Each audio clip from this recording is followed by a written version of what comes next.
अगर मैं आपसे कहूं कि एक बार वापस से आपको देखने को मिलेगा इंडिया बनाम पाकिस्तान, लेकिन ये इंडिया बनाम पाकिस्तान आप क्रिकेट के अंदर नहीं बल्कि भाला फेंकने के कैटेगरी में देखोगे। यहां पर जो सबसे दूर अपना भाला फेंक कर मारेगा वही कहलाएगा विजयी भव।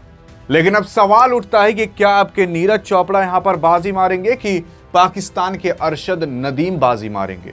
सवाल ये उठता है कि क्या वो बदला आपके नीरज चोपड़ा पूरा कर पाएंगे। लेकिन सवाल ये उठता है कि आखिरकार कौन जीत सकता है, क्योंकि हाल फिलहाल अभी आप ऐसा मान सकते हो कि जब टेस्ट हुआ था कि भाई वर्ल्ड चैंपियनशिप 2025 के अंदर कौन फाइनल के अंदर खेलेगा, हाँ तो काफी सारे खिलाड़ियों का नाम आया सामने आया। सचिन का भी नाम सामने आया, उसी के साथ साथ नीरज चोपड़ा का भी नाम सामने आया और अरशद नदीम का भी नाम सामने आया। और भी कई सारे विदेशी खिलाड़ी थे जो कि इस बार वर्ल्ड चैंपियनशिप के अंदर फाइनल के अंदर पहुंचे हैं और वो लोग भाला फेंकेंगे और फिर देखना होगा कौन गोल्ड पाता है, कौन सिल्वर पाता है, तो कौन ब्रॉन्ज पाता है। लेकिन हाँ, हम आपको ये बता देने की कोशिश कर देते हैं, जो आपके नीरज चोपड़ा हैं वो टोक्यो नेशनल स्टेडियम के अंदर ये चैंपियनशिप का फाइनल जीत चुके हैं।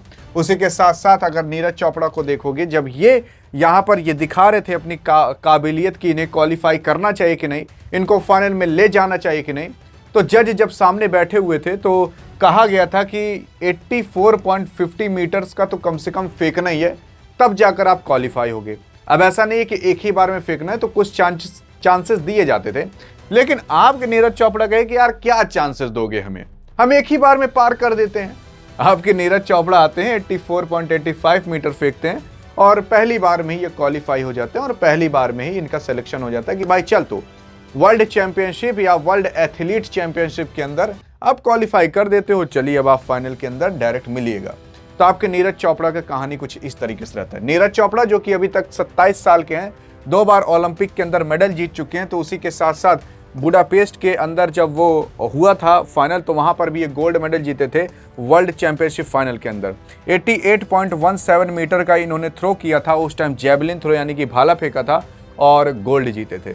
ओलंपिक के अंदर भी जीत चुके हैं। तो उसी के साथ साथ अगर बात करें आपके अरशद नदीम की जो कि पाकिस्तान के हैं, तो अरशद नदीम भी जब ये टेस्ट दे रहे थे कि यार हमें फाइनल के अंदर लेना चाहिए कि नहीं, तो मैं आपको ये बता देना चाहता हूँ इनको 3 बार चांस दिया गया था और तब कहीं जाकर तीसरी बार में ये निकाल पाए।